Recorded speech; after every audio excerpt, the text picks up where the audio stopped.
Good morning, this is Angela with Parco's Permaculture. Today I want to talk about a veggie that I am going to be planting in my garden, and it's a perennial vegetable that you either love and feel real passionately about, or you kind of love to hate. The feelings tend to run very strong one way or the other, and that vegetable is stinging nettles. So this is a plant that is weedy. It spreads by rhizomes. If you've ever been stung by it, you know what a highly unpleasant experience it is. So why would you want to grow this plant in your garden? First, I'll say this may or may not be the right veggie for you. When we use permaculture, we use site-specific design. And if you can give this plant what it needs and grow it in a way that maintains balance in your system, I would encourage you to give it a try, but it might not be the right plant for every garden. And that's what's wonderful about permaculture, is that we can specifically hone our garden design and what we're growing to fit our needs and the needs of our landscape. So before you throw out the possibility of growing stinging nettles, let's talk about them. So stinging nettles are a perennial veg, and the reason that they are so highly prized is because they're one of the first vegetables to come up in the spring. And one serving of stinging nettles is highly nutritious. It's one of the most nutritious crops you can grow. One serving contains almost 50% of your RDA of vitamin A. And unlike most vegetables, and particularly if you eat a vegan diet, nettles tend to be highly prized because one serving contains almost 50% of your RDA of calcium. They're also high in magnesium and fiber. They also contain iron. So stinging nettles are an early spring green when we're existing in what's traditionally known as the hungry gap, right? Where winter is over and all of our storage crops are exhausted, but not that much is going on in the garden. So they come up early in a big flush. They can be foraged in the wild. If you grow them in your garden, they don't take hardly any work after you get them established, and you can come and cut them back when they're about 6 to 12 inches tall and harvest them and enjoy a really nutritious and quite tasty crop. Raw, they taste a little bit like cucumber. Cooked, they're a very mild green. So why would you not grow them? If you've ever been stung by stinging nettles, they contain these little hairs on them called trichomes, and they are very fragile, and they break off in your skin and cause a terrible itchy burning rash. It usually lasts 2 to 3 hours. Some people are more reactive than that. It's quite miserable. Having been stung by jellyfish when I was snorkeling in Belize, I would say it's sort of comparable to that experience. Not pleasant. So stinging nettles are best harvested while wearing gloves. They contain those little hairs that really stimulate a strong histamine reaction, and also have chemicals of their own that not only does the hair break off in your skin, but then it injects a nice little dose to elicit a really strong histamine reaction in your skin. Most people react to them.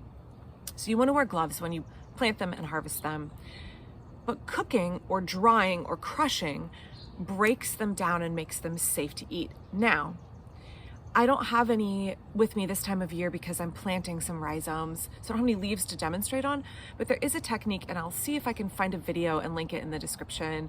Hopefully I can find one. When you pick the leaves, there's a technique where you crush and roll the leaf and flatten the hairs, and then you actually can eat them raw, which is how I know they taste like cucumber. But today I want to plant these rhizomes. I got these from Oikos Tree Crops. And they just arrived in the mail, and these are their less stinging nettle, which is a wild variant they discovered on their property that has very few, almost no trichomes on the leaves itself. The stalk still has it, but the leaves are much less hairy and less stingy. The plant overall still stingy, but you can handle the leaves more easily. So I thought I would give these a try and see what they're like. Now, stinging nettles grow by rhizomes, so let me put my glove on here and show you. really quickly. So here's the bag. This contains 3 rhizomes. So stinging nettles spread by rhizome, and you can see they look a little bit like a mint rhizome.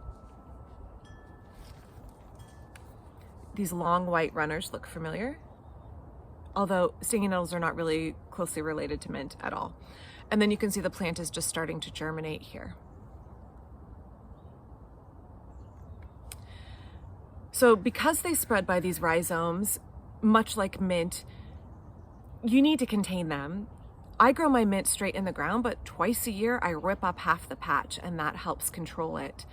I want to grow my nettles in a way that they are much more contained, so I'm going to be growing them in a container.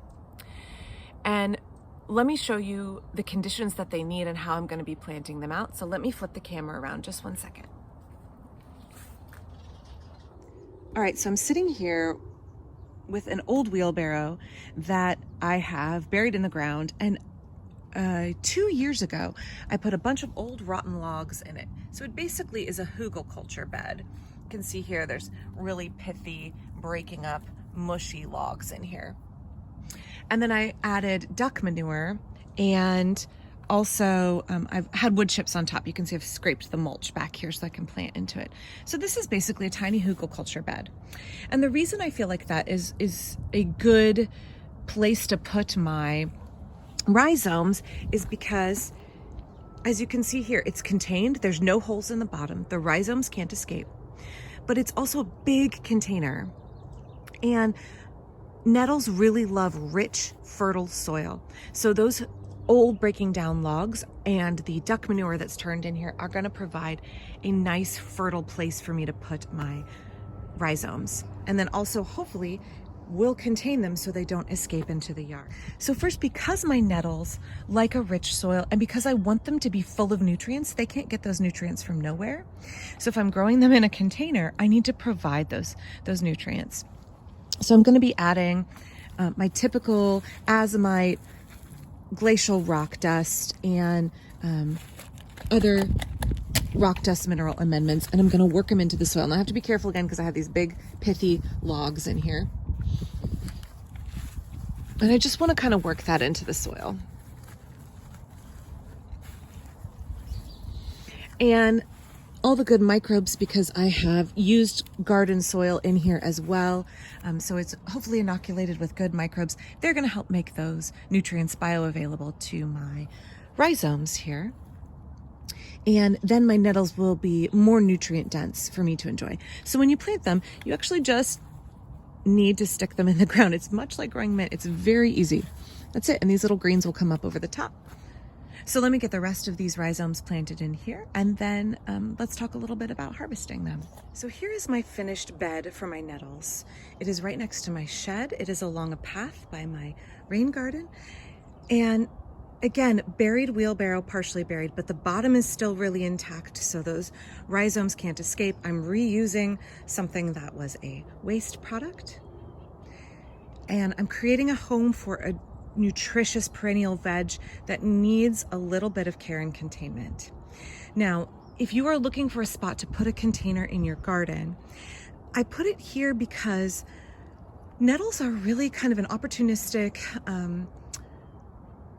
edge plant. They really do well with the permaculture principle of use the edges and value the marginal. This is a plant that thrives in an edge effect landscape. They will thrive in full sun or in partial shade. So this here gets full sun, and it is somewhere where I will be able to remember to give it a good drink if it's very dry here. It doesn't rain here in August or September, so I know that this will need additional water to keep it going. If you want to put it in the ground, again, look for that edge effect place where you're on the edge of a meadow, on the edge of your lawn, on the edge of a woodland.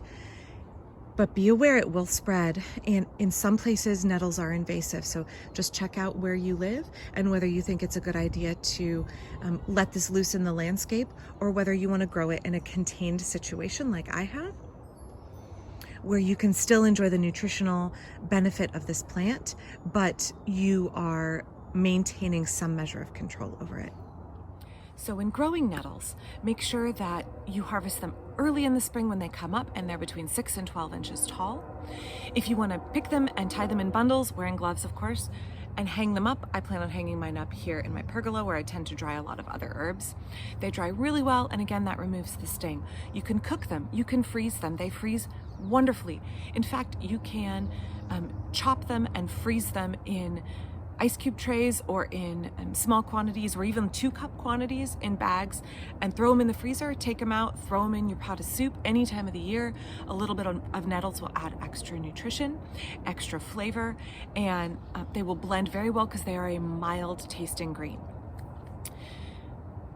So after late spring, you really want to stop harvesting your nettles, not because they lose nutritional content, they don't, they just get tougher as the season goes on. So they're kind of considered a spring bed. So nettles are wind pollinated.